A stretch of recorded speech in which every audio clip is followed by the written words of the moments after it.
Hi everyone, and welcome to our channel Victor Explains. In today's video is about how to reset and undo custom display scaling from 500% to 100 in Windows 10.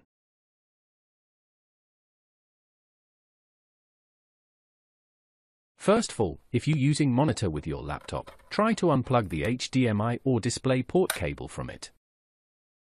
First step, press Windows key plus I button together in your keyboard. And second step, press once on Tab key and press Enter.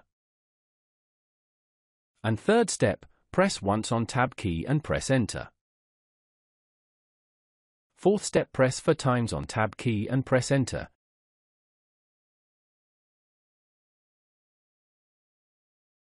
If didn't working, restart your PC or laptop and follow all steps, but in the fourth step press 5 times on Tab key and press Enter.